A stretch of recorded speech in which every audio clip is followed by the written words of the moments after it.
If we didn't already know who the favorites in the NFL were, we know now. Welcome, football fans, to your NFL Week 12 reaction, review, recap, and analysis. This is The Bottom Line with Mitch, and I'm here to give you my thoughts on each and every NFL game from Week 12. My opening statement is simply, Gronk spiked the like button, of course. But beyond that, if we didn't already know who the top team in the AFC is, they didn't play today, the Buffalo Bills. And if we didn't already know who the best team in the NFC is, the Detroit Lions still only have one loss, and they took care of business against an opponent that many sharps suggested could maybe even upset the Lions, but at least cover the spread. 24-6, the Lions beat the Colts, and they remain the top team in the NFC by a decent margin. We'll see how the Eagles play later tonight. I'm about to watch that game a little bit later on and come back and review it for you guys, so I don't currently know the result of the Eagles and the Rams, but that should be a pretty interesting game. I'm expecting a relatively close game. The Eagles are favored, so they're expected to win, but we'll see. And that's basically where I stand. The Bills and the Lions are a tier above the rest of the NFL right now, because the Kansas City Chiefs nearly lost to the Carolina Panthers. The Carolina Panthers, okay? The Texans lost to the Titans. The Vikings barely beat the Bears in overtime. They nearly gave that game away. The Commanders lost to the Dallas Cowboys practice squad, and they were 10.5-point favorites. Some people thought it was a lock. The Cardinals lost by 10 in Seattle. The Packers did beat the Niners on the scoreboard convincingly, but if you watch that game play to play, still have my questions about the Packers. We'll get into that. The Broncos came through with a win, but it was against the Raiders, so there's not much to comment there. Really, my biggest thought is Lions, Bills. Lions, Bills. Now, the Ravens haven't played yet this week. We saw the Steelers lose on Thursday Night Football. The Chargers haven't played yet. The Eagles haven't played yet. So there's still some teams. But it's hard not to look at the NFL after the 4 o'clock games and say, wow, if it's not Lions-Bills, I'd be genuinely surprised. That being said, the NFL this year, just in general, has been shocking, surprising, and inconsistent, to say the least. I want to begin with my Patriots. Typically, I end with the Patriots, but I want to begin here. 34-15, the Miami Dolphins take care of business against the Patriots. And I want to begin here because I think it's intriguing from both perspectives. Typically, I just take the angle of my Patriots because that's my team. But this week, they played a pretty interesting opponent in the Miami Dolphins in Miami, a team that's still fighting for a playoff spot in the AFC that could potentially, if they play their cards right and they play well down the stretch, they do have a pretty competitive schedule, they can end up making the playoffs if they go on a little bit of a run. But they take care of business against the Patriots, 34-15.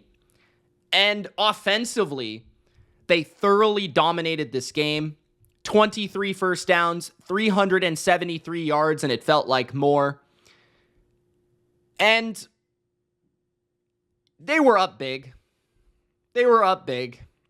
The score was 24-0 for the Dolphins at the halftime point, and it was actually all 24 points scored by Miami in the second quarter. 24 points in the second quarter. The Patriots defense last week and this week have some issues in that second and third quarter. First quarter, the game's actually 0-0 and looked like New England was going to hang in the game. Miami just took over in that second and third quarter. Actually, New England played pretty well in the fourth quarter, but this was more about the Patriots in some ways. I know I'm a fan, but man, as a Patriots fan, I have to say, if you can't watch this team and identify that it's poorly coached, it's poorly coordinated, that maybe they have a hint more talent in certain spots than I think fans and people are giving them credit for. They certainly have a more talented quarterback than we would have thought coming into the season. I think their defense has more talent than the way it's playing. The offensive line is absolutely horrifically bad, but that's nothing but the fault of the front office. And I think Robert Kraft has to do a long look.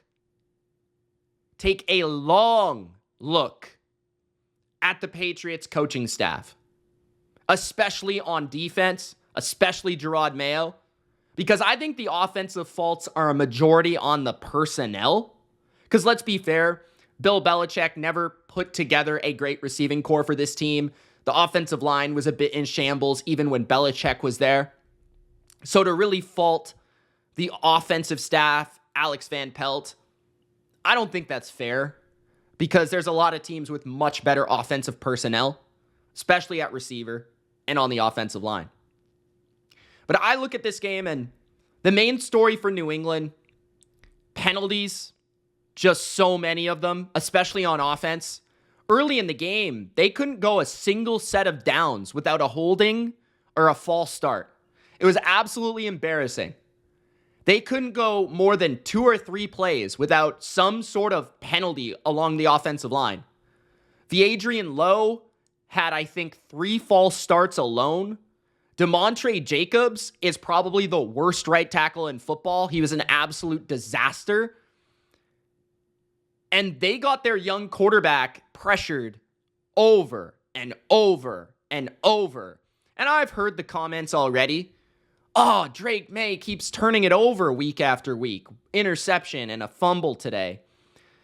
And I would say both of those plays came when the Patriots were down by a lot of points. Both of them came on plays where May was trying to create under pressure because his offensive line is really bad. And there's a reason this is the worst offensive line in football by a wide margin. By pretty much every single organization that grades offensive line. They literally score a 1 out of 100 across all metrics. The worst offensive line in football. And it showed up here. Bad offensive lines don't travel well. May was under pressure on almost every play that he threw the ball in any sort of situation. And actually, despite that, I thought he made some spectacular throws and some great plays. But I also felt like a majority of it was just penalties. There were plays that would happen that would be called back. There were just constant false starts, constant pre-snap penalties, so many errors from the Patriots. And I guess you could put that on coaching as well, but I think a lot of this has to do with talent. And then their inability to pick up blitzes, their inability to pick up stunts. One of the turnovers for May was later in the game, a third down flick to try to find his check down in Gibson that was intercepted with one hand by Dodson, the linebacker of the Dolphins. Pretty great play by him. And the other was a fumble due to a stunt up front that the Patriots poorly blocked. And May probably could have killed the play earlier, but I understand why he was holding the ball to create something to happen because they were already trailing by so many points. So I think when you put May under this microscope of turning the ball over, you have to understand what pressure he's under, and you have to understand the state in the game. I'd rather a quarterback at times try to be making plays and try to force the issue because it means he's trying to win the game rather than simply throw the ball away or try to throw the easy completion, because that's not going to help you in the game. I'd rather you try to create that extra play when you're down by 3 scores to try to make something happen, right? So it happens, you combine a rookie quarterback and a guy that's in his 6th or 7th start with the worst offensive line in football and a poor receiving core, it's bound to happen. But then you also saw the upside from Drake in this game between the escapability, the great job to throw the ball down the field, an amazing fourth down touchdown to Austin Hooper. Also, you saw the scrambling ability. Like, I thought Drake overall, it wasn't his best game or his cleanest game, but I thought overall, just in terms of creating and getting out of a lot of bad situations, he actually did a pretty good job if you're watching this from play to play to play, because almost on every dropback, it could have been a disaster. I imagine if Jacoby Brissett were the quarterback in this game, the Patriots, this would have looked even worse. Like, this would have looked much worse, just because they probably wouldn't have scored a touchdown. Like, I'm not even exaggerating. It was that bad. The offensive line, this was the worst offensive line performance I've maybe seen all season. So this game came down to Miami's pass rush dominated. I thought that they did a great job with stunts, a great job with blitzes, especially from the DBs, Jalen Ramsey and company, Javon Holland, but also Calais Campbell, Zach Sealer, Chop Robinson had a massive game here. And Miami's defensive front looked really, really good. And not a front that's really known for their pass rush. I guess they showed up against the Rams as well, but didn't have a great game against the Raiders, I wouldn't say. I kind of feel like maybe that's an underrated part of their team right now, because the Patriots' offensive line hasn't looked this bad, in my opinion, in a couple weeks. And they looked awful in this game, like so bad. But I think the real story to watch was Miami's offense. I thought Tua played very well. He was 29 for 40, 317, and 4 touchdowns. The stats speak for themselves. Yeah, he threw some screens for touchdowns and things like that, but I thought his timing, his rhythm, his accuracy was definitely on it in this one. Jalen Waddle finally appeared. He finally wasn't a ghost in a game. He had 8 catches for 144 yards and a touchdown. Tyreek was the quiet one, in my opinion. Waddle thrived. Jonnu Smith had a huge game. I want to say he had close to 10 catches in the game. Despite Miami going 4 for 12 on third down, I thought they overall were moving the chains on first and second through a quick passing approach, through a decent running game. I actually thought New England performed better against the run than the pass. Devon Achane only averaged 3.2 yards per carry, which is actually difficult to manage. But yeah, Tua was the engine, the quick passing game, the screens, the yak, and those quick posts and slants to Waddle and to Tyreek were very effective, as well as Jonnu Smith a majority of the time. So yeah, Miami looked really good offensively. Their pass rush complemented their offensive performance to put the game away and make it a tough margin for the Patriots to come back. And despite some heroics by Drake May, they could just never narrow the margin. The Patriots' offensive line was awful. And I just want to say, state of the Patriots. If I'm the Patriots, I am, first of all, getting rid of Mayo as quickly as possible. We're finding a new coach. We need a veteran coach that can establish a culture. I would have hired Mike Vrabel before the season, and I think I've been quoted saying that in the offseason. I would love to hire somebody like Mike Vrabel. That being said, okay, our defense is underwhelming and underperforming right now. We are not playing to the standard of Patriot football. There are plenty of enough talent out there. I've seen these guys play better. I've seen guys like Kyle Duggar play better than this. I've seen guys like Keon White play better than this. I've seen guys like Jonathan Jones and Marcus Jones play better than this. Our defense is not playing to the standard of what they should be playing at, and they're constantly outcoached. Constantly outcoached. I thought that actually Tavai was the best defender on the field. I thought Barmore showed up and definitely helped our run defense for sure. And that was one of the more positive aspects of the game, as well as Anthony Jennings up front. But our pass rush is dreadful. Our secondary can't cover right now besides Gonzalez most of the time. And Miami just did whatever they wanted in the first half on offense, basically. They went 3 and out, I want to say, or like they got a first down and then they went 3 and out on the first drive. And after that, they scored every time they touched the ball in the first half. And then the second half, we stopped the run a little bit better. They were more run heavy. They were trying to kill the clock, and we got off the field a couple times. We forced a turnover for a touchdown, a fumble for a touchdown. But man, I mean, most of it had to do with offensive line awful, turnovers at wrong times, bad times, forcing plays to happen at the end of the game. But I was impressed with Miami overall. I definitely didn't think they would dominate the Patriots like this. I thought the game would be somewhat competitive, and it really, really wasn't. I mean, it could have the score could have been a little closer on a couple drives at the end by New England, but they were just never able to make really anything happen at the end. So, yeah, I mean, there's going to be a lot of Patriots fans that are critical. I think of Drake or maybe outside fans looking in at this game, expecting more out of the young kid because of all the praise he's received. But you really have to watch these games and say, like, this is the worst situation in the NFL for any quarterback. It doesn't matter who it is, right? Like, this guy is being pressured so much. This offensive line is the worst offensive line by a wide margin in the NFL.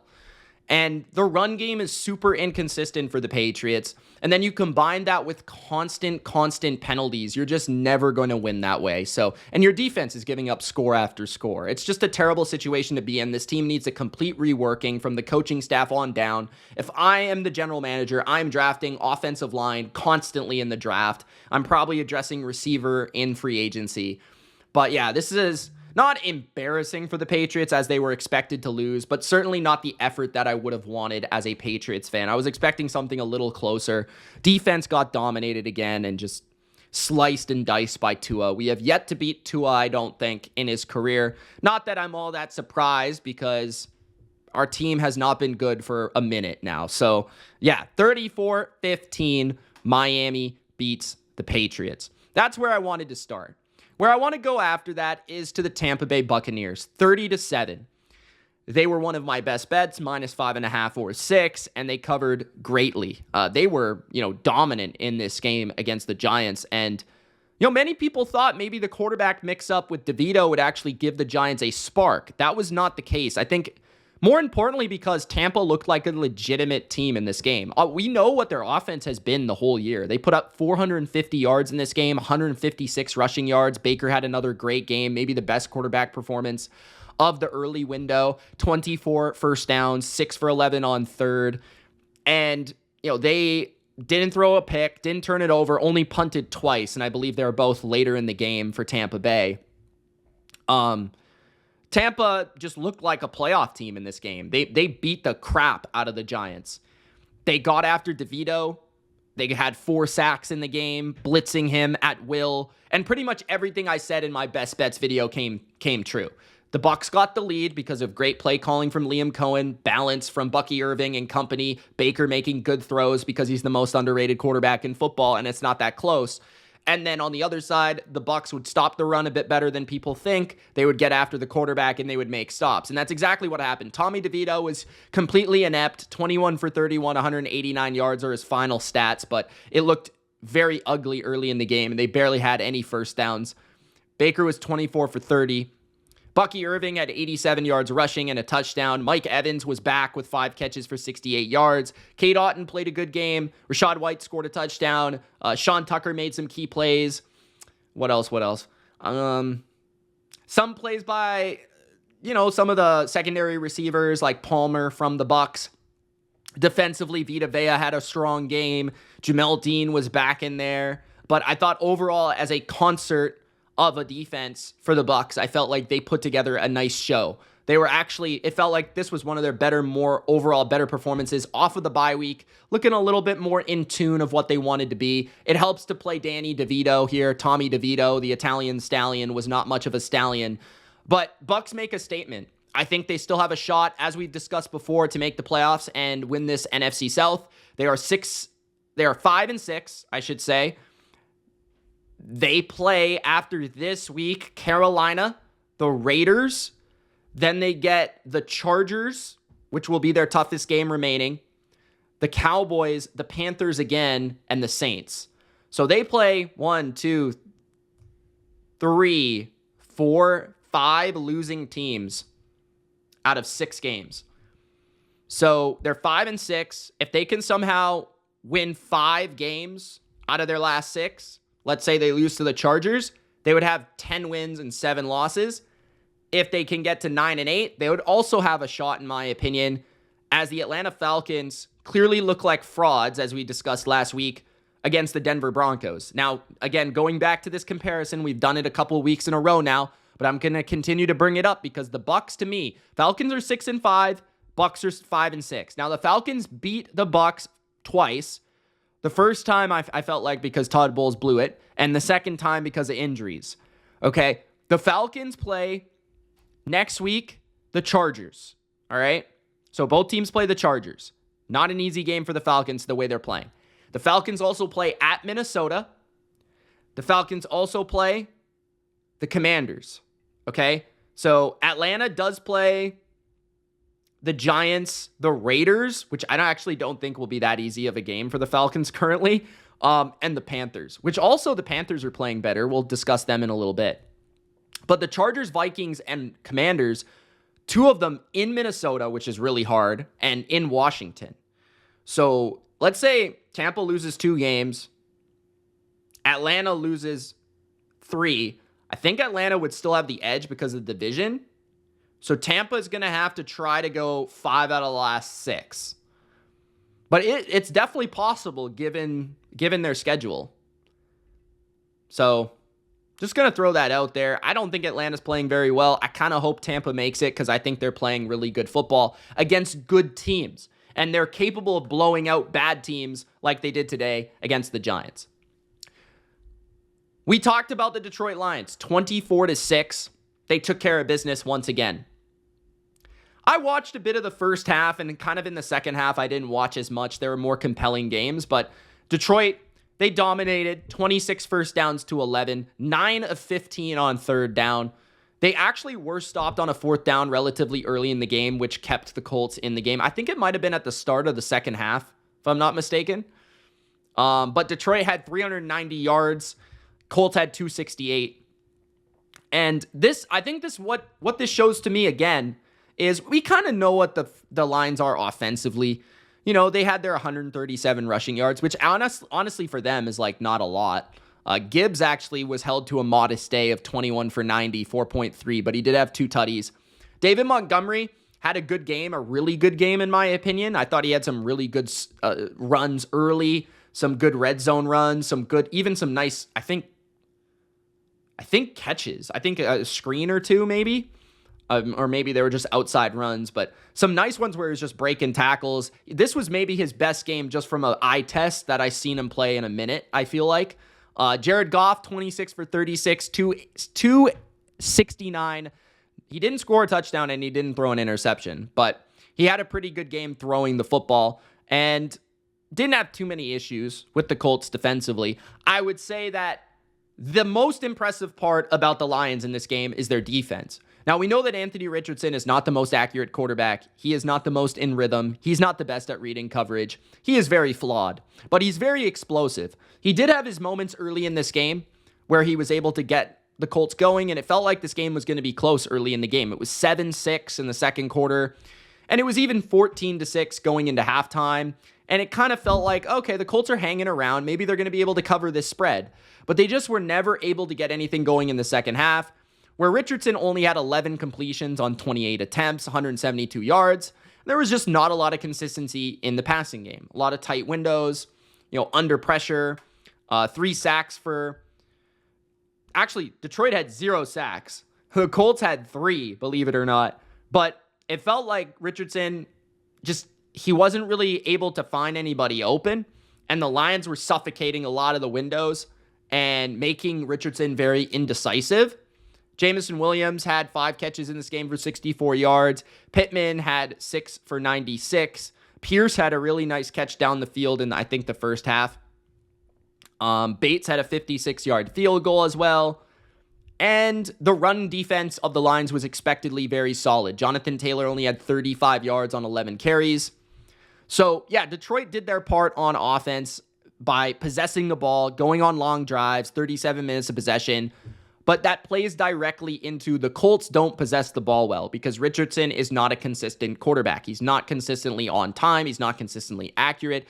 So when you have a quarterback like this, you're only going to possess the ball 22 minutes of the game because you can't get first downs. It's rather explosive or nothing. It's go big chunk or nothing, right? So that was the story of the game to me, is the Lions were just the more consistent offense. They just eventually were able to get through and break drives. And honestly, I felt like all game they were able to move the ball. It was just a matter of if they were able to score points or not in the end. But 24-6 for Detroit. They take care of business. They win.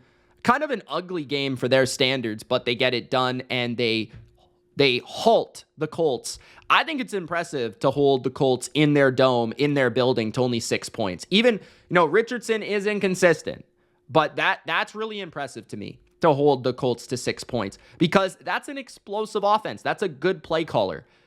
That's impressive. I think the Lions defense right now is the area of the team that's going and slipping a little under the radar. Like I said, I think a week ago or so, I want to see them play against more, defined drop back passers, like when we see them play Josh Allen in the coming weeks, and when we'll see them play Jordan Love even. Like, I think those passing games are a bit better, but because I think that's more the Lions' weakness.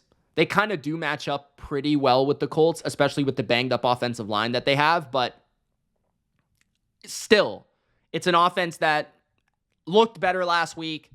Steichen's a good play caller. It was still an impressive performance, in my opinion, for the Lions defense. So 32-27, the Tennessee Titans upset the Houston Texans, and everyone's going to be on me because I made that Texans dark horse video, and I'm not too surprised by the Titans beating the Texans. And the reason for that is I bet the Titans to cover the spread, and I said it was a best bet. Now, am I a little surprised the Texans didn't find a way to win this game? Yes, especially after, it was, I think, 30-27 for the Titans, and the Texans set up for a 27-yard field goal, and they missed.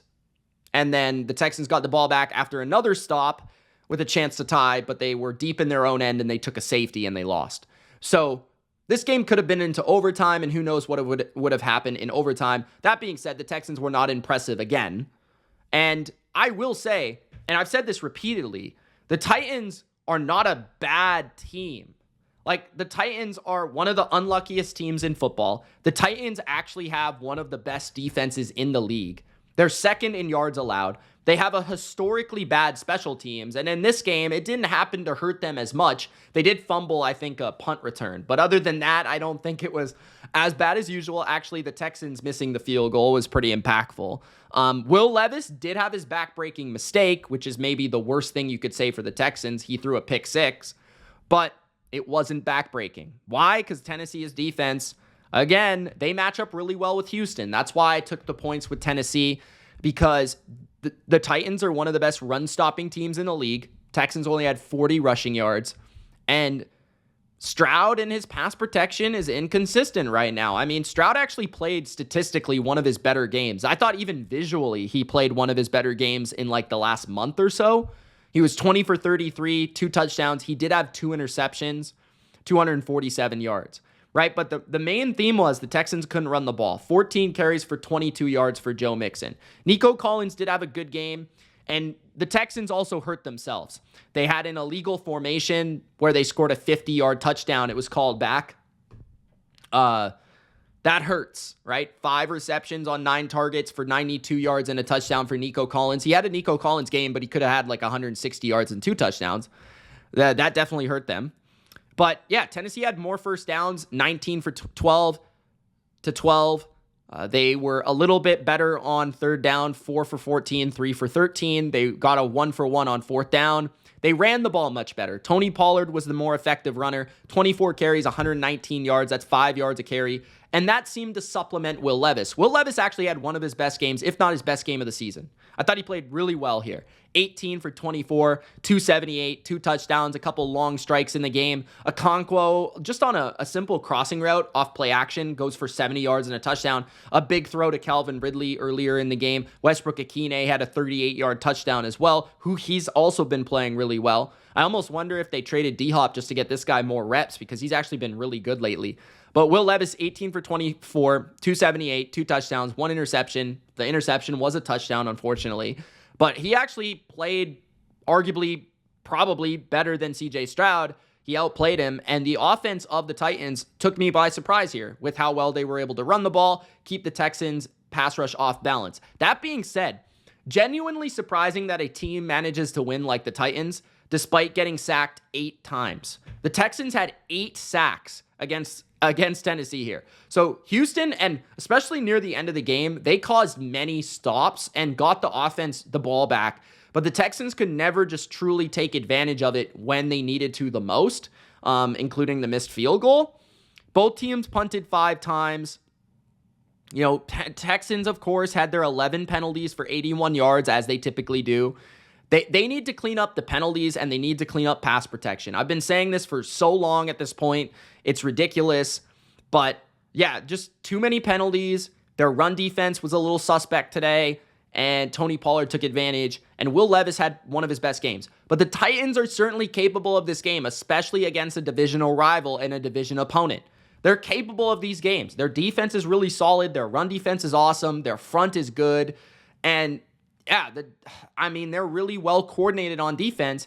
And Levis is capable of playing good football. Like, he's talented. He's got a strong arm. He can make vertical passes down the field. He can run. He's athletic. They're capable of this. They get sacked way too much. They turn the ball over way too much. Their special teams is shit. All those things are still true even in this game. But they were just able to outperform the Texans 369 yards to 260 and 7 more first downs. And they won this game 32-27. Very exciting game, though. That was down to the wire. I think for the Texans, same things stand. They need to be able to clean up these things, right? Still not 100% healthy, on the defensive side, but Tennessee, it was concerning how well I think Tennessee moved the ball here.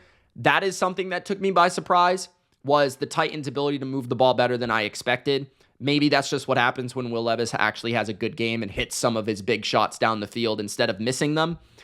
But that's just the inconsistency of Will Levis. But penalties need to be cleaned up. Turnovers need to be cleaned up. Pass protection. I think Tennessee had 4 sacks and the Houston had 8 sacks. There was 12 sacks in the game. That's insane. All right? So that was the upset of the day, arguably, if it were not for the Cowboys and the Commanders, which was 34-26. Cowboys beat the Commanders in probably one of the biggest upsets of the season. A straight-up upset. Washington was favored by 10.5 at home. Kevin Durkant would have you tell you that this was, not a bad loss for Jaden Daniels to sustain, but the Commanders now dropped to 7-5. And the Cowboys are somehow 4-7. And the Commanders are, if you didn't already believe it and you didn't listen to me before, they're utter and total frauds. They lost to a Cowboys team that literally has nobody on their team left. To me, the Titans beating the Texans, that is a lot more explainable than the Commanders losing to the Cowboys. Why? Because I just explained it. Titans, They are literally the unluckiest team in football. If you look at luck metrics, turnover-wise, pick sixes, punt blocks, all those categories, special teams in general, when they just play a half-decently clean special teams game, they are in the game because their defense is really, really good. And, you look at the Cowboys, we could just go over their depth chart. You're watching them play and you're like, who the hell is this? Who is playing? And I think you got to give Mike McCarthy a ton of credit. I'm looking at their R-lads right now. It's just red across the board. Jake Ferguson out with a concussion at tight end. He's their second best receiver. They don't have Brandon Cooks. They haven't for a while. So they've got a guy named Ryan Flournoy as their third receiver. Tyler Smith is injured. Zach Martin is injured. Didn't play. Cooper Rush is the quarterback, not Dak Prescott. The defense. DeMarcus Lawrence is still out. Trayvon Diggs did not play. They have nobody left. So for Dallas to be winning and leading this game for most of the game and at multiple points in the game being up double digits, that's embarrassing. And I thought Jaden Daniels early in this game was awful. They couldn't move the ball. They couldn't run the ball. They couldn't throw the ball. It was really bad, guys. At the end of the game, again, Daniels puts up his voodoo magic of a 86-yard touchdown to Terry McLaurin wide open down the field. That's really what gives him a decent stat line. 25 for 38, 275, 2 touchdowns, throws 2 picks, 82 passer rating, and he scrambled for a bunch of yards at the end. But this is a total fraud box score right here. Total fraud. Because Okay, so the game was 3-3. Then the Commanders went up in the third quarter 9-3. Then the Cowboys responded and scored 10-9. And then all of a sudden, the weirdest shit ever happened in the fourth quarter. Aubrey got a field goal. Schoonmaker scored a touchdown. So the score was actually, like, they were up by double digits in the fourth quarter with like 5 minutes to go in the game. And I'm like, Cowboys won. It's over. Like, Schoonmaker scores a touchdown. It's over. They're up by double digits. Then all of a sudden, I don't know what the Cowboys were doing because I wasn't really watching the game because I was like, it's over. They're not running the clock or anything. Zach Ertz scores a touchdown. Then Turpin has a kick return. Then Siebert gets a field goal. Then McLaurin gets that touchdown. And then then after the McLaurin touchdown, which if they scored the extra point would have put them, I think, tied with the Cowboys, if I'm not mistaken, Thomas returns a kick return for a touchdown.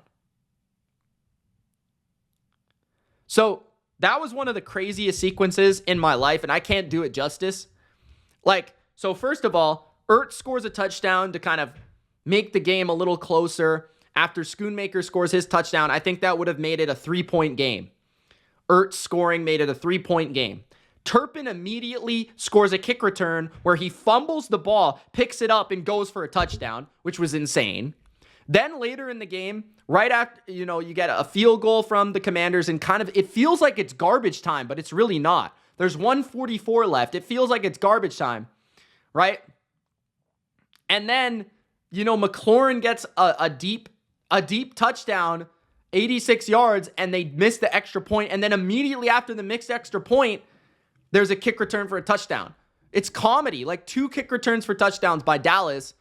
Really bad special teams for the Commanders. I know that Dallas has really good special teams, but really bad special teams for the Commanders. Just their struggles early offensively against arguably the most injured and beat up and terrible defense in the league. They couldn't move the ball until the fourth quarter of the game. They couldn't move the ball. Their offense, Daniels, they're too reliant on screens, quick throws, and their run game. And when you slow those things down, they don't have a lot. They don't have a lot to work with. 4 for 12 on third down for the Commanders. The Dallas was 2 for 11. And I thought Washington's defense played really well, especially in the first 3 quarters of the game. Dallas scores 14 points off of kick returns. They went 2 for 11 on third down. They didn't get 100 yards rushing the Dallas Cowboys.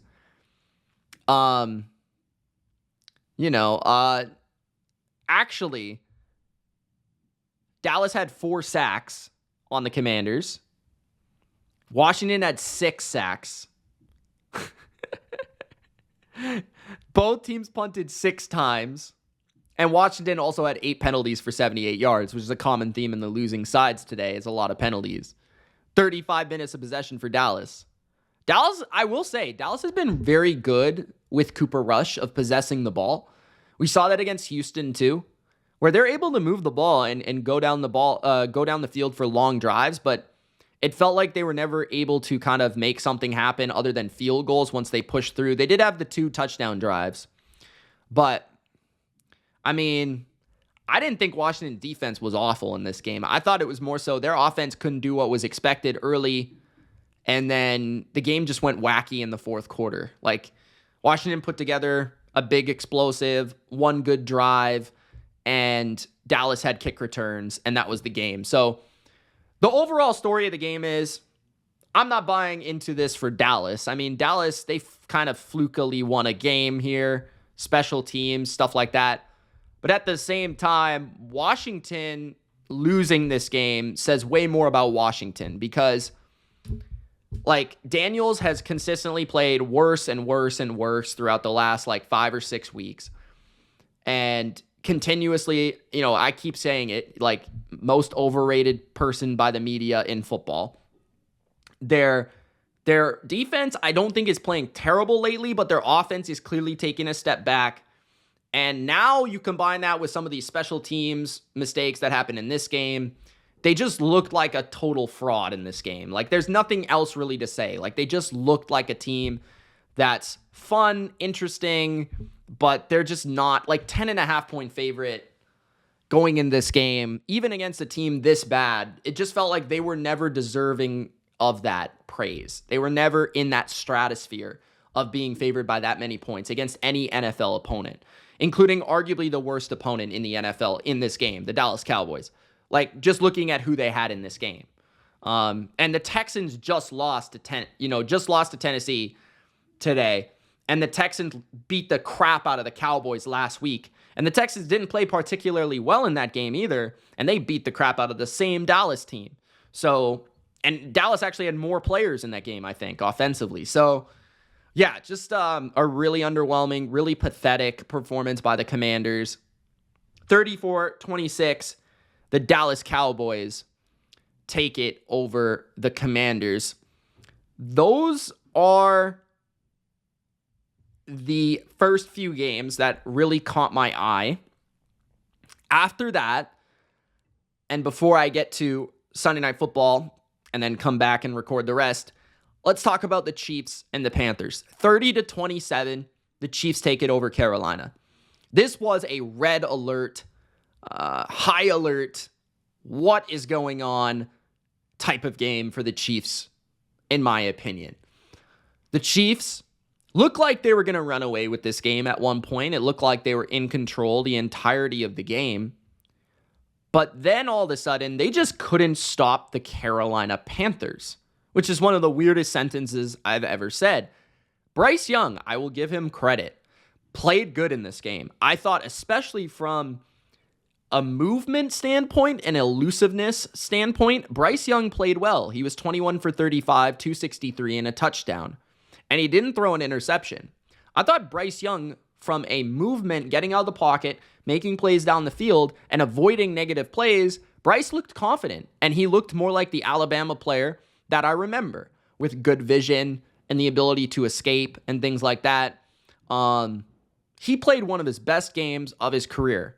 21 first downs for Carolina in this game against the Chiefs. The Chiefs defense, though, it's not like they're missing players, really. I mean, maybe one corner, but they were awful in this game. Like, they couldn't get off the field when they needed to get off the field. They were giving up drive after drive into their own end. You know, if it were not for their red zone defense, Carolina could have scored 40 points in this game. Like, this was a really concerning performance, in my opinion, for Kansas City.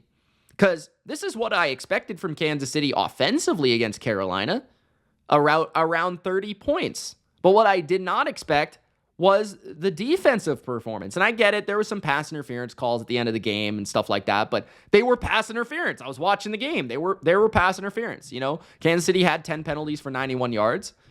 But Carolina also had 9 for 53. So they had nearly the same amount, just different amount in yardage. Kansas City offensively, I thought looked really good. Like, they ran the ball well, 165 yards. They threw the ball pretty well. I thought Mahomes had one of his more comfortable games, 226 yards, 391 total yards. You know, through the air, 226, total 391. And really, on third down again, 8 for 13, 1 for 1 on fourth down. Kareem Hunt up the middle. Chiefs had 27 first downs in 32 minutes of possession and, you know, didn't throw a pick, didn't fumble, I don't think, and they only took, you know, they did get sacked, I will say that, but overall, I think at the end, like near the end when they were trying to clinch the game, Panthers got a couple sacks at the end, but Mahomes 27 for 37, 269, and 3 touchdowns. That's probably his best statistical game of the entire season, right there. And it was against arguably the worst defense in football, but it was still a good game. I thought Noah Gray was great. He had 4 catches for 66 yards and 2 touchdowns. D-Hop had a touchdown.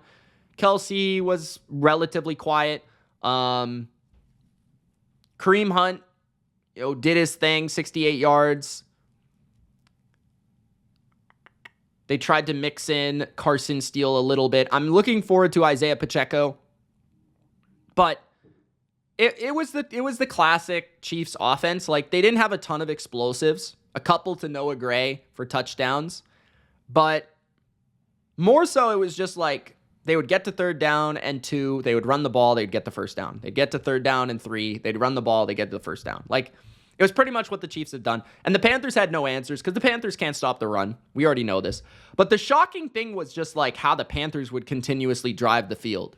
Like, even when I wasn't watching the game, I was more so focusing on the Patriots. Like, in the first half, it was like, oh, Panthers are at the 36 of Kansas City again. Panthers are at the 40 of Kansas City again. Panthers are in Kansas City territory again. It's like, what is going on? And it was just Panero field goal after Panero field goal after Panero field goal. And then eventually in the second half, they were scoring some touchdowns. Like Moore scored a touchdown. Hubbard scored a touchdown.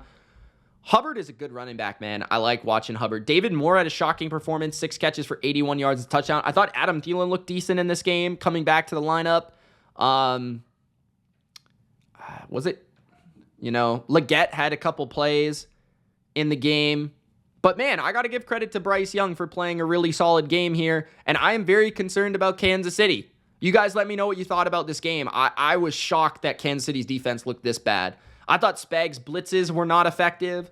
I thought the coverage downfield was not effective. And when it was, they were holding. Like, there was really not a lot to be inspired by for the Chiefs. So, yeah, they survive, and yeah, they win on a last-second field goal thanks to a Mahomes game-winning drive again. But it was not impressive. It was not inspiring. And the Chiefs did not look like a Super Bowl team in this game. They looked like a fraud, closer to, at least. And I know that they're not going to play their best every week, but they have not been playing well at all. Like, if you look at their recent performances, they just lost to the Bills, okay? But the week before that, they should have lost to Denver. I think a lot of people would argue they should have lost to Denver. And they could have lost to Carolina. They went to overtime with a beat-up Bucs team, and they were trailing, I think, in that game. They beat the Raiders by 7. They beat the Niners in San Fran with, like, their entire receiving core hurt. Like, okay. They did have a good game against the Saints. But other than that, like 17-10 over the Chargers, 22-17 against Atlanta, could have lost that game. 26-25 against Cincinnati, could have lost that game. So, you're just looking at them now at this point, and I know they only have one loss, but like every single week is ugly, and even against bad teams, it's ugly. Even against injured teams, it's ugly. And then against decent teams, it's fluky. Like, it's actually legitimately fluky. Like, beating Denver 16-14 on 32-yard field goal block is a fluke, okay? Beating the Bengals thanks to a pass interference is a fluke. Like, going down to the wire with a mid-Atlanta team thanks to the refs is a fluke. And so I really want to see how they play against, I think they play the Chargers coming up. That's going to be a great game. I wouldn't be shocked if they lost that game. They play at Cleveland. I don't think will be easy. They play Houston. They play Pittsburgh. They play Denver. I think if you're looking at them and you're the Bills right now, I think you're saying, hey, man, I think we can grab that number 1 seed, honestly. So, yeah, I'm not too impressed with the Chiefs. That's going to be it for now. I'm going to go watch Sunday Night Football, and I'll be right back. Enjoy the game, guys. I know that you've already seen it, but enjoy the game anyways. I hope you enjoyed the game, and I'm intrigued to watch it. All right.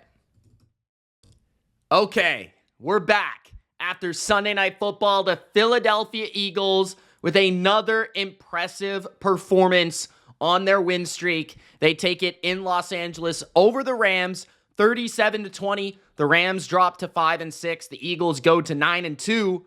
And the Eagles look like, with today's loss for the Commanders, they're not going to win the division. The Eagles firmly have a grasp over the NFC East. And now their sights are set on the Detroit Lions. And although they don't play the Lions, I think the Lions actually play a more difficult schedule down the stretch. The Eagles are only 1 game behind the Lions. And as we see it right now, before I even get to the game and my thoughts on the game, looking at the Eagles' schedule, I knew before the season they didn't have too difficult of a schedule. But the Eagles do play the Ravens next week, which is a pretty substantial game. They still got Pittsburgh at home and Washington as well. So it's not super easy, but the Lions do play some challenging teams as well. So I think the number 1 seed is up in the air in the NFC. I don't think a lot of people are really considering that, but the Eagles have looked extremely impressive, and they're a top 3 team in the NFL right now, in my opinion. So the Eagles, I felt after about the first 25 minutes of the game, so like About halfway through the second quarter, it was pretty much from there on out, Eagles in control. And Eagles were the better team. Up to that point, the Rams looked like they were going to be in this game and they were going to have a chance to upset Philadelphia at home because of a good first two drives from Los Angeles, where the first drive, they drive down the field, they fumbled the ball, Kyren Williams, unfortunately. You wonder if they get points there, how that might have changed the tide of the game. Then later on, defense is playing well. They go down the field. They score a touchdown. Kyren gets in the end zone. And they're up, and I think they're up like 7-6 at one point. They're holding on to the lead, and eventually there's a Jalen Hurts touchdown to A.J. Brown before halftime for the Eagles to take a 13-7 lead into the half. From there on out, it was all Eagles, and it was all Saquon Barkley, right? He was the headliner, 26 carries, 255 yards. No, I am not exaggerating. 255 yards, 9.8 yards per carry, 2 touchdowns, both via explosive, okay? 70-yard touchdown to open the third quarter, I think on like the second play of the third quarter, and then a 72-yard touchdown to close this game out in the fourth quarter. So Saquon Barkley with, I think they said, the 9th most rushing yards in an NFL game for a running back. It's funny because Saquon, you know, I've been doing YouTube videos like seriously on YouTube probably since about 2016, where I really went all in, really full time. It's been a long time here on the Bottom Line View. But Saquon Barkley, you know, he has probably been that one running back that I've watched coming into the NFL with a serious eye out of Penn State, where it was like, if this guy hits the NFL, he is a generational talent. Like, he is truly the best running back that I think we're going to have. He is like Adrian Peterson, LaDainian Tomlinson, Barry Sanders, like generational player. And the first couple of seasons of his career indicated that with New York, even a pretty bad New York team. 2019, he was clearly the best running back in the NFL. And then, you know, a couple seasons, he has a pretty good 2022 season on a Giants team that somehow made the playoffs and won a playoff game. But otherwise, it's been a banged up history, an injury history for Saquon. He hasn't always had all his confidence. He hasn't always had his full, you know, ability to hit home run runs. He has come to Philadelphia, and as much as I've always believed in Saquon and really thought he was a great player and a great running back, I think I was on the lowest end of the spectrum that I've ever been on Saquon entering a season this year, just in terms of like his individual ability. It had nothing to do with the situation, because I felt like in Philly it was clearly going to be better. The offensive line, even post Jason Kelce, was going to be a huge upgrade over the Giants. And I don't think people really realized, you know, all the different things that this situation has done for Saquon and Saquon has done for the Eagles.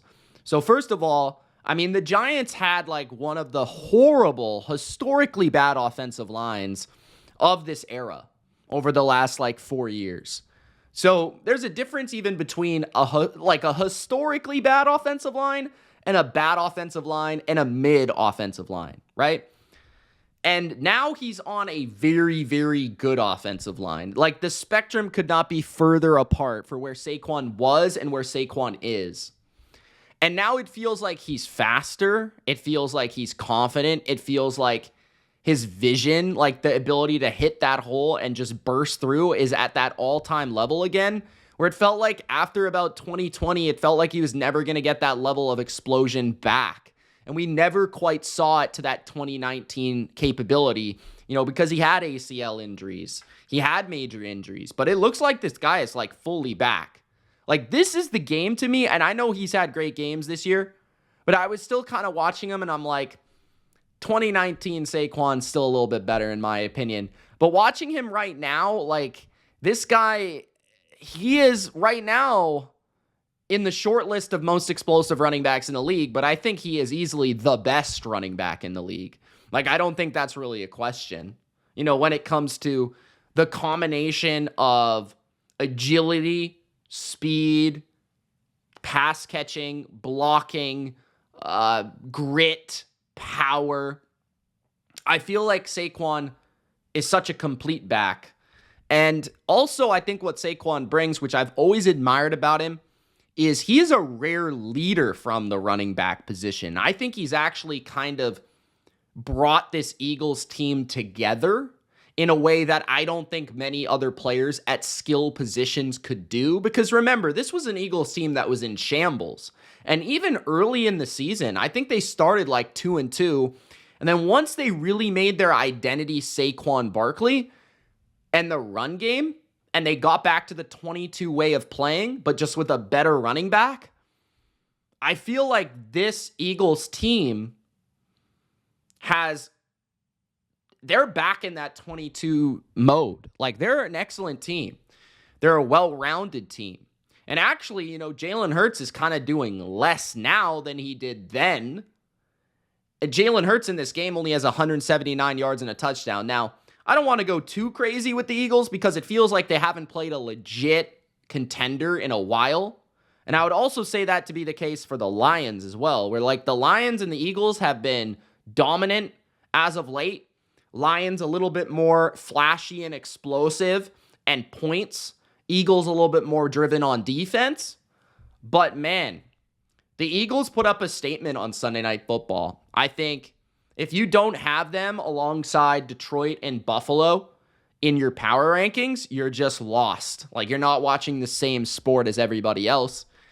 And tonight, outside of that first quarter where it feels like they've kind of been starting a little bit slow, they went 9 for 15 on third down because they're so excellent on early downs running the ball. They had 24 first downs. They actually were 0 for 1 on fourth down today in this game. 314 rushing yards total, including Jalen Hurts, Gainwell, who also had a touchdown. Saquon had 255 yards rushing and 2 touchdowns, and another running back still had a touchdown, Kenny Gainwell, all right? They also had 167 yards passing for 481 total yards against, I would say, an average defense. Not a good defense, not a bad defense, but an average defense, okay? The defense had 5 sacks on Matthew Stafford. Their ability to dictate the line of scrimmage in the second half defensively and their ability to run the ball in the second half offensively just screamed Philadelphia Eagle football. And they only punted 1 time in the game. Now, there was not a ton of penalties in this game. And they held more possession than LA. And they were just thoroughly a better team. The Rams to me feel like that average football team. They've got things that you like. I think their defensive front is young, and it's feisty, and it's energetic, and they can get after bad offensive lines. But in this game against a potent, elite offensive line, they didn't really see the quarterback very much. They also were always on their back foot. They were always on their heels because of how much the Eagles were running the ball, and they really gashed the Rams. I mean, the Rams tried to play man for man, toe for toe, guy on guy up front, 5-on-5, and they just got demolished. Like, they were trying to go to bigger fronts up front, trying to put extra people in the box, and they were just, because they were trying to play too many people in the box, they were actually giving up more explosive runs. Because that's what tends to happen because your safeties are removed from down the field, right? When you actually play too high, you might be giving up more 5 and 4 and 3s and 6 and 7s, and you might be getting more 1s and 2s, but at the same time, you're also going to be giving up 35s. And with Saquon, you're giving up 70, right? A lot of other running backs, let's say even like a decent running back, let's take Bucky Irving from the Bucs, right? He's playing really well right now. You give Bucky Irving the same hole as Saquon, he probably gets 40 yards. Somebody gets him. Saquon at 70, it's a touchdown. Like, see you later. Bye. Like, he's just running past everybody. And, the Eagles defense, again, impressive performance against a fully healthy Rams offense in terms of their receivers, their quarterback, their running back. Their offensive line is still a disaster in LA. Their offensive line, to me, is really, really their biggest weakness of their team. Because I feel like if their offensive line had more of a handle over the game, their offense would score more. They would be able to run it better. They would be able to pace the game a bit better. They would be able to hold time of possession against a team like Philly. But instead, because the O-line, they don't have their right tackle. They're kind of a mess up front. They're still bad at picking up blitzes and stunts. They're getting beat in the interior. That's where those negative plays, or I just found if they didn't get a successful first down play, the drive was over, essentially. They would get sacked on 3rd and long. They couldn't convert 3rd and long. There's too much pressure on 2nd and long for Stafford to really make a throw or make a play. And honestly, Stafford played pretty well. He was 24 for 36, 243, and 2 touchdowns statistically. But I just felt like he was throwing it well. He was going to the right spot with the ball for the most part. It's just he had a lot of pressure on him. The coverage was mostly very good for Philadelphia. Nakua's going to win some routes. Kupp's going to win some routes. Even Tutu Atwell's going to scare you with his speed occasionally. But, there was not, a lot of plays where he was not under duress, where he was not having to throw a tight window throw to make a play. And then Kyren Williams, to me, was just very inconsistent in terms of his running the football. I thought he was very loose with the football. He fumbled early. He fumbled later. They recovered the later one, but he was kind of, mid in my opinion. Cooper Kupp looked more like Austin Collie after last week looking like 2009 Wes Welker. 8 catches for 60 yards in this game. I did think Puka played pretty well in this game. I'm not exactly sure what his stats were, but I felt like he played pretty well, but it wasn't enough. A.J. Brown, once again, every time they needed a big play from their receiver, they went to A.J. Brown. No Devontae Smith, didn't matter. A.J. Brown, 6 catches, 109 yards, and a touchdown. Dallas Goedert was relatively quiet in this game. But it was mostly the Saquon show and a sprinkle of A.J. Brown. And watching Jalen Hurts is an awkward experience right now because he's not really having to do a lot, right? It's very much tush push, brotherly shove, whatever you're calling it. It's backpedal and throw the ball away when something's not there. It's scramble when you have the opportunity. It's get outside the pocket and find a receiver the odd time, maybe 3 times in a game to extend a drive. It's sit in the pocket and find the crossing route. It's sit in the pocket, go the fade ball. It's 22 Hurts on repeat, essentially. Just, I think, actually dialed back. I think because they have Saquon now, they're willing to give an individual running back 26 carries in a game and feel okay about it. In 2022, there was no way they were giving, whoever, Miles Sanders 26 carries in a game. Maybe 18, right? But they would more so sprinkle in a little bit more passing. But to me, this is an even run-heavier version of the Eagles. And because their defense has been so good, I think that is complemented well. And I really feel like the thing I could say about Hurts is how well he's playing in terms of avoiding negatives. And I think that's such a huge part of playing quarterback is just keeping your offense on schedule, not throwing, even a 1-yard completion in certain situations, just taking the incompletion if the clock indicates that, not taking a sack when you can avoid it. Hurts does such a good job in those things, those little things. Obviously, we know that he is a very good leader and presence for this team. And I love this defense, man. I've been liking it for a while. I thought it would improve this year, maybe not to this degree. I have to give Vic Fangio a lot of credit. Obviously, they hit a home run in the draft. I mean, they picked 2 of my favorite players in the entire draft. Quinyon Mitchell was my favorite corner by a long distance in the draft, and Cooper DeJean was my favorite safety. And I didn't really know if he was going to play nickel or safety, but I mean, he's a baller too. And he oftentimes actually was covering Cooper Kupp, which is pretty impressive. Brandon Graham had a destructive game. Jalen Carter, Milton Williams is a baller. Sweat and Smith on the edges holding it down, and Zach Bond continues to ball out as well. So I think the Eagles are a really complete team. I am very interested. I hope we get them playing the Lions in the playoffs because it does really feel like those are the 2 teams in the NFC this year. I mean, they're both really similar, which is interesting. I actually think the Eagles are kind of a difficult matchup for the Lions in some ways. I think the Lions are maybe better coached offensively, but I feel like the Eagles, with the individual skill talent that they have, especially when Devontae Smith is there, the way that Detroit is designed defensively, I do feel like the Eagles will give them some fits in terms of okay, are we going to try to stop the run? Can we hold up in the run while covering A.J. Brown and Devontae Smith and Dallas Goedert one-on-one in man coverage because of the way the Lions play? That might be difficult. And can Philly hold up against the Lions running game? That's also a question. But, I think we're on a path for that in the NFC right now. That's at least how it feels through their performances today. I feel like the AFC is a little bit more murky. Maybe some people would say it's Kansas City, Buffalo, but as we've just discussed, I don't think Kansas City is looking too hot right now, and they're almost on the decline. I think Buffalo will be there, but I'm not sure who the other team will be. It should be Kansas City, but the way they're it's not like they're ascending like last year. It feels like they're almost declining. But we'll see how it goes down the stretch because Kansas City still plays Pittsburgh, Houston, Denver, Chargers. So we're going to see how they play against those teams, and ultimately we'll make our decision before the playoffs if we think Kansas City is going to survive the season because three-peats are not easy.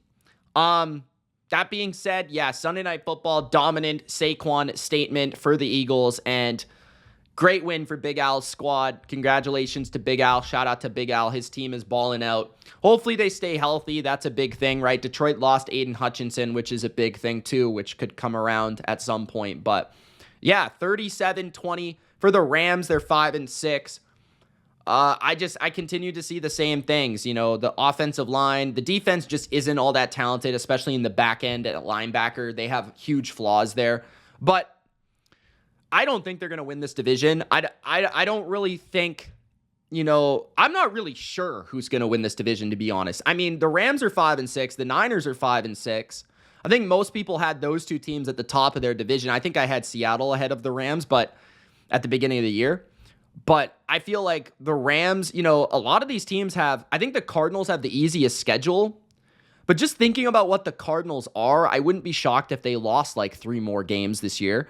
Looking at the Rams, they still play some difficult games down the stretch. Like, they should be able to beat New Orleans, but New Orleans is coming off a bye week. They play Buffalo. They play the Niners in 3 weeks in San Francisco in a big primetime spot. That's typically a game they lose, but depending on how healthy the Niners are, they could win that game. The Niners are kind of weird to predict because we don't even know who's going to be on their team. The Jets, they should be able to beat, right? Then they get the Cardinals and the Seahawks to finish the year. And honestly, if they manage to get to, because they're 5-6 right now, if they manage to get to 10-7, I would be pretty surprised. Like, if they got to 9-8, I think that would be fair. But I could also see them going like 7-10 or 8-9 based on the schedule and based on how they're playing. So it's hard to predict the Rams and the entire division as a whole. I mean, I don't know really what to do with this division because I think a lot of people at this point are counting out the 49ers. And I think that's where we should transfer our conversation. 49ers lose 38-10 today. I think they had like 20 players out of this game. I mean, I could probably count it. Brock Purdy, Brandon Ayuk, Trent Williams, Dre Greenlaw, Nick Bosa, Hufanga, Charvarius Ward. Those are 7 of their top, 11 players on their team. So, and then there was many more that didn't play as well. That's just off the top of my head. But, the 49ers are extremely beat up, and they're very, very likely to lose in Buffalo next week. I almost wonder if the Niners just use that as a bye week and just rest a bunch of guys. Like, honestly, if I were the Niners, I would just, concede the game. Like, give it to Buffalo, rest a whole bunch of players, and just, I know that you kind of need to win, but if you look at it for the Niners, you lose 38-10 today, and we're going to get into what happened and why it happened and what I think of Green Bay, because I know at the beginning of the video, I do remember after Sunday Night Football, it's been 3.5 hours, but I do remember saying I didn't think the Packers exactly played like a dominant form of football, but the Packers, I feel like, are kind of that dark horse in the NFC, but to me, I didn't overall, again, feel like they the score didn't indicate, in my opinion, the actual game and what happened. But, the Niners, after Buffalo, so let's say they're 5-7, they play Chicago, they play the Rams, which we just talked about at home. So let's say, they win those games, they're at 7-7. Then they've got Miami, Detroit, and Arizona. So if they can go 2-1, they'd get to 9-8 there. Let's say they lose to Detroit and they beat Miami and Arizona. They lost to Arizona, kind of fluky early in the year. Miami, I think, would be a good game, but I would favor the Niners if they're mostly healthy in that game, despite me enjoying what I'm seeing from Miami. So let's say they get to 9-8. Like, I don't think the Rams are getting to 9-8. The Cardinals, we're going to talk about them in a sec. They looked pretty embarrassing today. They're at 6-5, and Seattle's at 6-5. So they're a game ahead of the Rams and the Niners. But this division is not over by a long shot for even San Francisco, which is pretty crazy to say. But San Francisco lost 38-10. And the game started off, Packers drove the field, impressive drive, running the football, running down the field, screen pass to, I think it was Tucker Kraft, broke through, scored a touchdown. Really impressive right off the jump. Like, Packers down the field, classic 2023 form where they were just able to kind of dictate pace, get ahead in the game, have a really well-scripted game. Jacobs was breaking through tackles left and right. The Niners looked like they were lacking inspiration, lacking energy. They couldn't make any tackles. I think they actually set the record this season for the most missed tackles in a single half in the first half of the game. Then Green Bay scored a field goal and then a rushing touchdown for Jacobs. And early in the game offensively for San Francisco, they were kind of sputtering due to penalties. And, Allen was trying to find his rhythm. So it was 17-0 for Green Bay before San Francisco kind of started to get going. Then George Kittle scores a touchdown, an impressive drive before the half, and you're thinking, okay, it's 17-7 at the half. San Francisco actually looks decent right now. Maybe they can get something going. They get the ball after half, and then that's where kind of the game, they end up making it, I think, 24-10 at one point. But in the second half is kind of just where San Francisco lost their way with turnovers and back-breaking plays. Mostly from Brandon Allen. Like, their defense, I thought, in the second half actually played very, very well. I actually felt like their defense played very, very well in the second half. Because, I know that they gave up 3 touchdowns in the second half, but they were all drives of like 20 yards or less because Brandon Allen played so poorly. I think he fumbled twice, McCaffrey fumbled, and Allen threw an interception, I think. So the Niners fumbled 5 times. They lost 2 fumbles, and they threw a pick. They also drove the field a couple times, and they failed 2 fourth downs in Green Bay territory. 2 fourth downs in the third quarter, I want to say. And they failed both of them. So San Francisco was actually kind of moving the ball a little bit, kind of getting something going. Shanahan was pulling out some trick plays. They were running.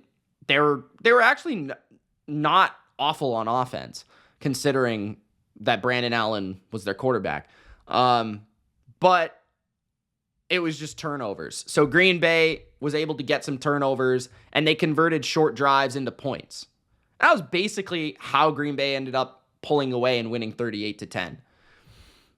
Honestly, Green Bay doubled them up in first downs, 22-11. Green Bay was 6 for 13 on third down. San Fran was 3 for 10. Green Bay was 1 for 2 on fourth. San Fran was 0 for 2. I would say the most impressive part of the game for the Packers, outside of just the turnovers, was Josh Jacobs in the running game. At the end of the day, he has 4.1 yards per carry. I thought that his play early in the game was very impressive. Later in the game, they started to slow him down a little bit. But early in the game, I thought he really dictated the pace. He scored 3 touchdowns. I think they were all from like 1 yard out. He scored 3 1-yard touchdowns, which is pretty crazy, which just goes to show how short the drives were for the Packers. Jordan Love in the passing game for Green Bay really didn't do a lot. I thought the Niners defense actually played well. They only allowed 13 completions. Love did find the end zone for 2 touchdowns. I think 1 fade ball to Heath and 1 screen to Kraft early on, but Love was limited to 163 yards. It was mostly about the running game and keeping control of the game and keeping possession of the game, especially early. They ended up with 36 minutes of possession in the game for Green Bay. And like I said, I actually felt like if the Niners weren't turning the ball over, This game would have ended up being pretty competitive, but because these turnovers spiraled out of control, Green Bay was able to just run away with the game because you're not going to come back with Brandon Allen at quarterback. Yeah, I mean, like the Niners it goes to show they punted less times than the Packers did. The Packers punted 4 times. The Niners punted 3. Also, something that was killing the Niners was penalties again. 9 penalties for 77 yards. Maybe a couple pass interferences that set up the Packers, but mostly offensive penalties and special teams penalties. Like, for one example, there was a Debo, 70-yard kick return that was called back because of a hold that was a little suspect. There were a couple holds on the Niners. There were a couple false starts and illegal formations, illegal shifts, things like that.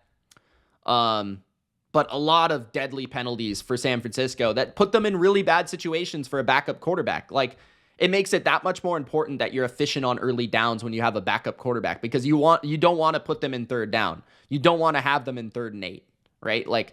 And that just happened too often, 3rd and 9, because of the penalties. It would be 2nd and 2, and they would take a penalty. And the run game, again, for the Niners was lackluster. McCaffrey had another lackluster game, 11 carries, 31 yards. He fumbled on a screen pass that was going for some yardage. He fumbled the ball. So McCaffrey, again, looked pretty lousy and not himself, lacking that explosion and twitch. I would like to see, again, Kyle to mix it up with the running backs, Garendo, Mason, McCaffrey, get a little bit more work in for all these guys. But this was, once we saw Purdy was out, and then you see Nick Bosa's out, and then you see Trent Williams is out on Sunday, you're like, there's no way the Niners win this game, right? This is a gimme. This is the Packers all day. And the Niners in moments looked like they were maybe going to make it competitive, but the turnovers were just too much. The penalties were too much. Sloppy football from a backup-led San Francisco team.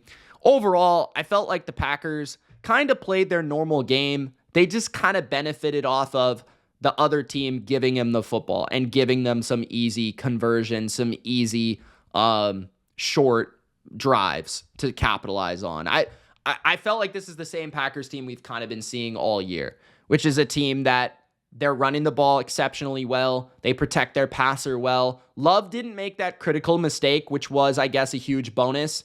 And defensively, I thought they played the run much better than they have in previous weeks. But I think that was a big part of their game plan because they understood that Brandon Allen was under center and they weren't going to let McCaffrey beat them. So that's good that they executed their game plan. Meanwhile, I think Debo might be washed. Kittle is still a stud. He was probably the best Niners player on offense. I thought the Niners defense played pretty well. Maybe I'm on crack, but I kind of felt like they played pretty well in the game. I just think it was a lot to do with the turnovers. They probably give up about 24 if not for the turnovers. So that's that game. Pretty much what you would expect with Purdy and the boys out. What's next up? We've got the Broncos and the Raiders, 29-19. Denver takes it. Denver is now 7-5, and the Raiders are 2-9. This game actually looked like the Raiders might upset the Broncos around halftime, because they just typically always do it. But the Raiders were up 13-9 at halftime, and then the Broncos dominated the second half, 20-6. Gardner Minshew ends up, I think, being done for the year with a broken collarbone or a shoulder injury of some sort. Really unfortunate for Minshew. I thought he actually played decent in this game. Desmond Ridder is going to have to take over and probably start on Black Friday, because I don't know if Aiden O'Connell is going to be ready to go. I don't think so. So if Desmond Ridder is the quarterback on Black Friday, it's going to be a disaster class for the Raiders because he is awful. If you think Minshew's bad, this guy's way worse. I'm not even kidding you. But I thought this wasn't Denver's best game, but they found a way to win. 19 first downs. Actually, the Raiders had more first downs. They had more rushing yards. They had more passing yards. They had more total yards. And the only real thing that the Raiders did, they didn't have as many sacks. Denver had 5. Raiders had 1. Raiders threw a pick. Denver did not. They both punted 4 times. And slight possession edge for the Broncos. Raiders also fumbled the ball.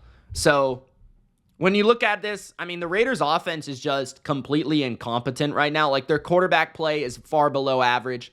Their offensive line play is spotty. Their running game has been non-existent all year. They were starting Amir Abdullah in this game. That just goes to show what, that's what you need to know right there.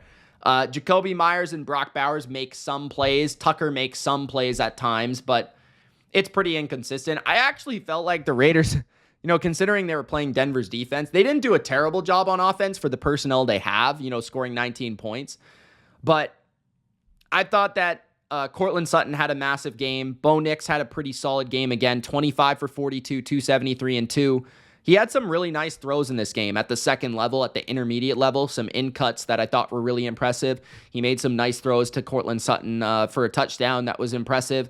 Cortland Sutton, 8 catches, 10 targets, 97 yards. Broncos get another win against a pretty bad opponent. This is kind of what they've been doing all year. They protected the football.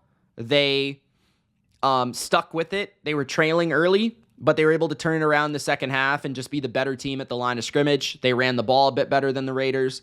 They stopped the run better than the Raiders. They didn't have Zach Allen in this game, who's been probably their best defensive player, their second best defensive player. McLaughlin had some nice runs. What else? And yeah, the ultimate thing is the better team kind of came through, but it wasn't a dominant performance by the Broncos. Certainly no Atlanta Falcon performance.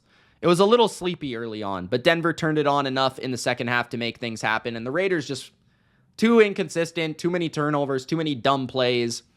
Denver's an interesting team because right now they're 7-5, and it's very likely, it feels like, that they're going to make the 7th seed in the wild card because they're 7-5. They do play a little bit of a tricky schedule down the stretch as they finish with the Chargers in LA, the Bengals in Cincinnati, and the Chiefs. They play Cleveland this next week, which I think low-key is a massive game. If the Browns win that game, I think it opens the door for a team like Miami or Cincinnati to sneak in. Because Denver, if they lose to Cleveland, they'll be 7-6. And then they still have to play the Colts, which is not like an easy game, but I would expect them to be favored over the Colts at home. So if they lose to the Browns or the Colts, it opens the door because they play the Chargers in LA, they play the Bengals in Cincinnati, and they play the Chiefs. And they almost have to hope that the Chiefs already have the 1 seed by the end of the season if they want to win that game. Because, it feels like it's unlikely they win that game if the Chiefs are playing for the number 1 seed and they're going toe-to-toe with Buffalo for that spot. So, if Kansas City is playing, Cincinnati is playing full strength, and the Chargers are playing full strength, that could be 3 losses. I'm not going to say they're definitely going to lose to the Chargers or the Bengals, but it feels like they definitely could. You have the substantially worse quarterback, as well as Nix is playing for a rookie right now. He's not Joe Burrow or Justin Herbert, right? So, and they're on the road. So I feel like, that could be 4 losses down the stretch here, which would ultimately end you up at 8-9, which is not going to be a good ending of the season. So that would open up the door for Miami and Cincinnati, the 2 teams that I think have a slight chance still to make it. That being said, if Denver is able to beat Cleveland and Indy, they're going to make the playoffs. Because then they'll be sitting at 9-5. And there's almost no way they're not going to make the playoffs, in my opinion. They would have to absolutely choke, and these other teams would have to go on an absolute tear. Like Cincinnati would have to sweep their entire schedule, which is possible considering what their schedule is, but it's doubtful considering how they've played. The Dolphins, who have a difficult schedule, would have to sweep their schedule too. So Cincinnati has a little bit easier schedule than Miami. But yeah, not much else to say other than that. 29-19, Denver. These next 2 weeks are critical. Good win against the Raiders, one that you needed to have. I don't think I discussed Minnesota and Chicago. 30-27 for the Vikings. They're now 9-2, guys.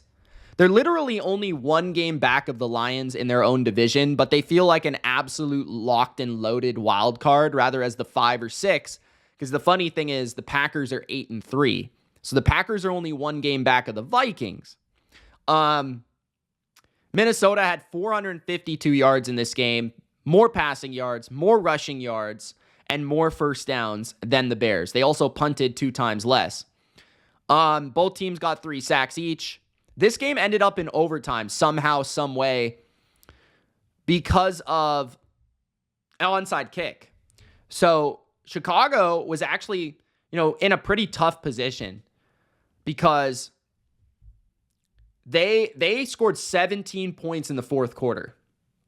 So the Vikings were up 27-10, and then the Bears scored 17 points. They scored 10 points at the end, but they scored 17 in the fourth quarter. Vikings got a field goal in the fourth quarter. And then, so how it worked is the Bears went down with Keenan Allen. They scored a touchdown, and they got the 2-point conversion as well. And then they got the onside kick, and then they got a field goal, drilled it with like no time left, 48 seconds, and it went to overtime. And I think the Bears got the ball first in overtime. The Vikings made the stop, and the Vikings got the ball, drove down at the very end of the overtime, almost 2 minutes left, and then Romo kicked a 29-yarder once they were into a substantial distance to kick the game winner. But the story of the game here was Vikings almost let one slip away. I thought they were the better team for a majority of the day, and it felt like they had control for a majority of the day because they ran the ball far better than Chicago. Aaron Jones, 22 carries, 106 yards, 4.8 yards per carry, and a touchdown. DeAndre Swift, meanwhile, 13 for 30, 2.3 yards per carry. They struggled to run the ball. I thought this was a decent game for Caleb Williams, all things considered. I do think he put up quite a few stats, big numbers in the fourth quarter. He was a little rough early in the game, but 32 for 47, 340, 2 touchdowns against a good Vikings defense is nothing to be disgusted about. Sam Darnold, meanwhile, 22 for 34, 330, and 2 touchdowns, no picks. One of his better games statistically in a minute. This was more about the external weapons of the Vikings than it was Justin Jefferson. The Bears held Justin Jefferson in check, but Aaron Jones went well over for 100 yards, 106 on the ground, and then I think he had a couple of receptions. He also had a touchdown. Addison had a huge game. He had 8 catches for 162 yards and a touchdown. And then also, I think Naylor scored a touchdown, another complimentary piece. Hawkinson had a fine game as well. So this was more about, the other guys doing their thing. Addison was torching the secondary. Jones was running the football. And Darnold was playing decent. But it felt like the Bears had a chance at the end. I'm not going to lie. Once it went to overtime, I kind of felt like the Bears were going to win. Early in the week, if you got the 3.5 with the Bears, you ended up covering. So congratulations to you. But you probably feel like shit if you got the 3 with Minnesota and you ended up, only getting your money back after a game that they had control of for like 99% of the game. DJ Moore had another good game here. That's nice to see. 7 catches for 106 yards on 7 targets for a touchdown. Keenan Allen, came through on some third downs, came through in the red zone for a touchdown at the end. And Chicago, again, offensive line, running game. I do think it was better in the offensive line department, but not great. I thought Caleb handled the blitzes mostly pretty well. I thought he did a good job with his legs, kind of scrambling around and trying to find some things. Addison, like every time I was looking at the game, Addison was making a play. And defensively, the Vikings, again, kind of had a little bit of a lackluster performance. They have been playing well as of late, but it feels like against some of the better skill talent teams, they've been falling off a little bit. Couple teams that have been able to get the ball out quick, move the ball decisively down the field through the passing game have been able to eat them up. Detroit, LA, even, the second half of the Packers game. But this is just off the top of my head. The Bears were able to kind of fight their way back in because Caleb threw it 47 times, completed 32 of them. So Bears hung around. Their season's basically over. They're just trying to kind of get Caleb Williams into a groove entering year 2. But this wasn't a bad result for them, in my opinion. At least they fought their way back into a competitive setting. The Vikings, though, it's scary. The Vikings, to me, kind of still feel like a little bit of a fraud. I'm not going to say that they're complete pretenders, but They're definitely not contenders in my book. They're somewhere in the middle. I think they're the NFC's version of the Chargers, where, like, I think they're a pretty good team. I like some things about them. I admire certain things about them. But I just don't see it all the way, you know? If the offense isn't clicking on all cylinders and the defense is playing really well, it's like, okay, that's great. But then sometimes, like, the defense is playing not that well. The offense is playing really well. Feels like the Vikings aren't going to be able to have all things running against good teams in a big game. That's just how it feels. And Sam Darnold did play well today for the most part, but I just don't know. I can't buy into it, bro. Is there just one more game to discuss? I think it's Seattle and Arizona, and we're going to finish off with that. 16-6, Seattle over the Cardinals. Seattle takes it. This was a frustrating game to watch if you wanted offense, and I know I had some fantasy players in this game, so it was pretty disappointing to watch. The Seahawks were a best bet, so gladly we covered that, but Seattle 17 first downs, 15 for Arizona. Seattle was the better team in this game, and they deserved to win this game. But it felt like the Cardinals missed out on an opportunity to make this one close. And ultimately, a Kobe Bryant interception for a touchdown was the difference. Yes, a Kobe Bryant interception for a touchdown. Otherwise, it's two field goals for Arizona and 10 points offensively for Seattle. Seattle was kind of disappointing offensively against this Arizona defense, and I felt like Arizona was a little disappointing offensively as well. The only offense Arizona had in this game was Trey McBride. That was legitimately their only offense. Trey McBride had 12 catches for 133 yards on 15 targets. Otherwise, Marvin Harrison, James Conner didn't have a great game. Kyler was kind of a little inaccurate at times in the red zone. 24 for 37, 285 and an interception. Put up some yardage, but overall, not good in those areas to convert. Third down, he was 3 for 12. 0 for 1 on fourth down was Arizona. Seattle did convert 7 of 14 third downs. They did have more first downs. They did have slightly more rushing yards. I thought Kenneth Walker only averaged 2.6 yards per carry, but he had some really impressive short runs and avoiding negatives like he always does. Both teams sacked the quarterback a lot. I am continually impressed how Arizona's defense is playing this well. Like, I don't really understand it. Like, there's guys left and right that are making plays that I just would never think are making plays. Guys like Stills are coming through and getting sacks. Like, it's like, what is going on?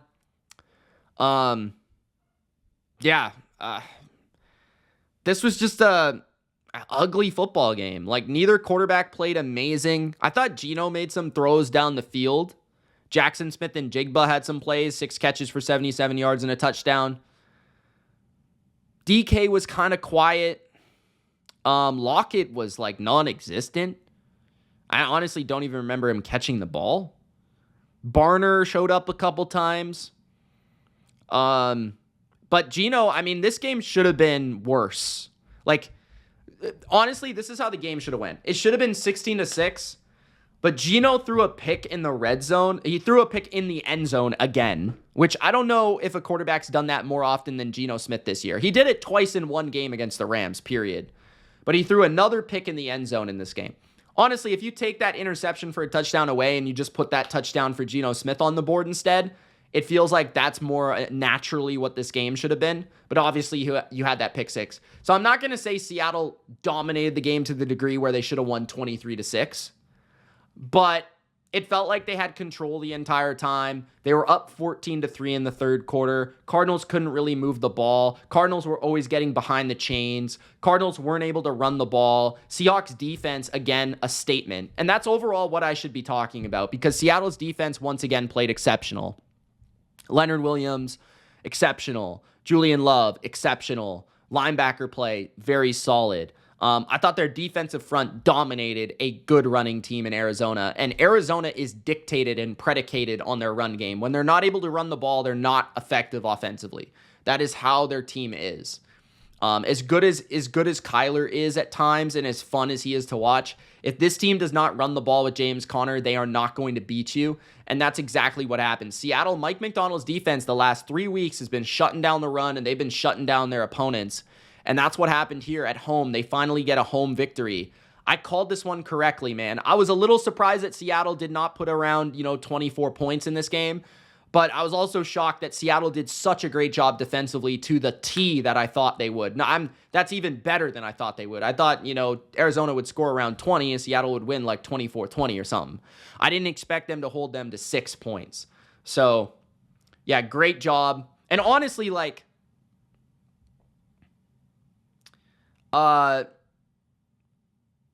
Arizona, they looked awful in this game. They did not look good.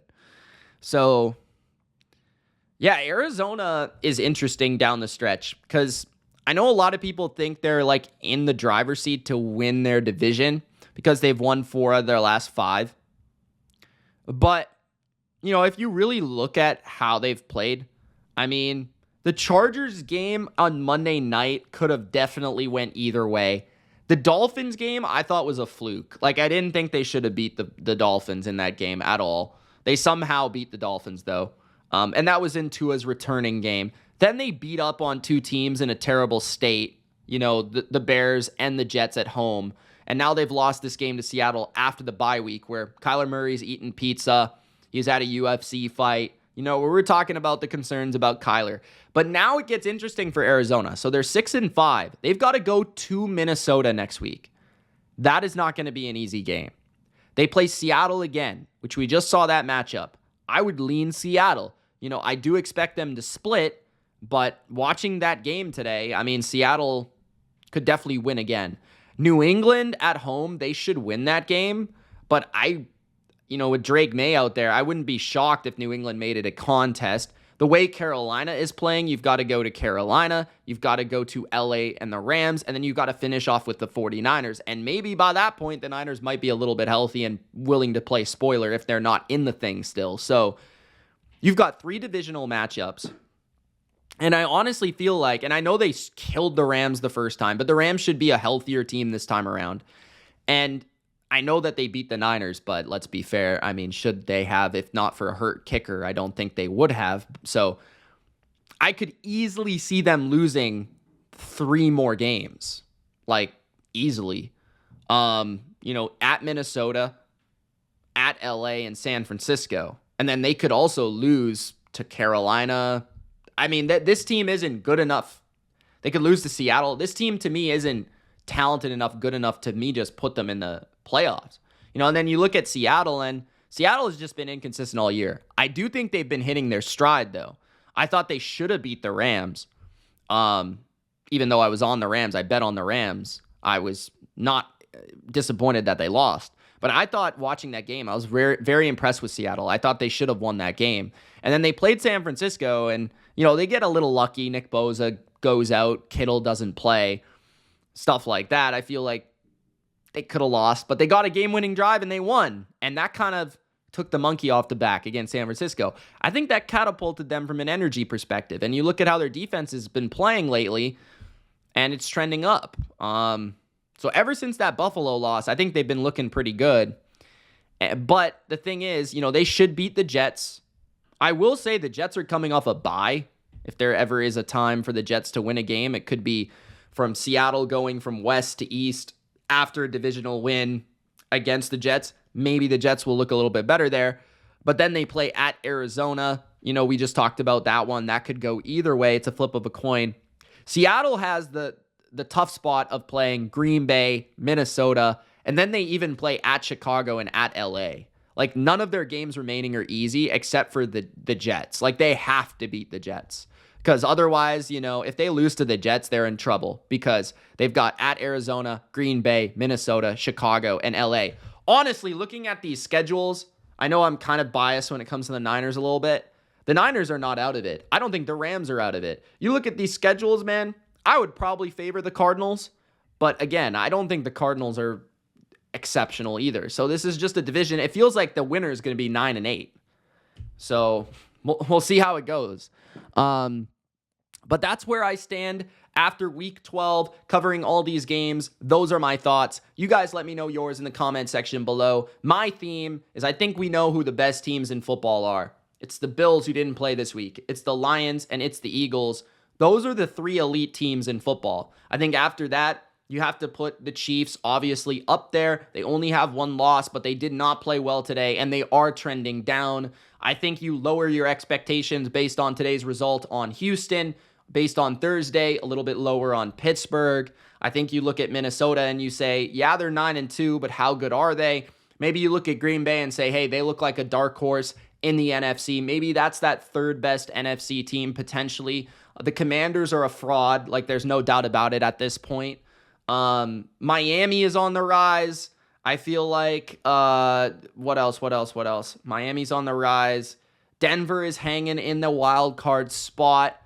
And that's kind of it from today, because when you look at the bye weeks, Atlanta, Buffalo, Cincinnati, Jacksonville, New Orleans, and the Jets, a lot of bye weeks this week. So I'm looking forward to week 13. We're going to get, it looks like, I think, more football games next week. No teams have a bye week next week. We've got a full Thanksgiving slate: Bears, Lions, Giants, Cowboys, Dolphins, Packers, which I'll probably do a big reaction to Thanksgiving football on that day. I might even do a stream on that day as well. So yeah, guys, thank you so much for watching. It's Mitch. We'll see you later. Deuces.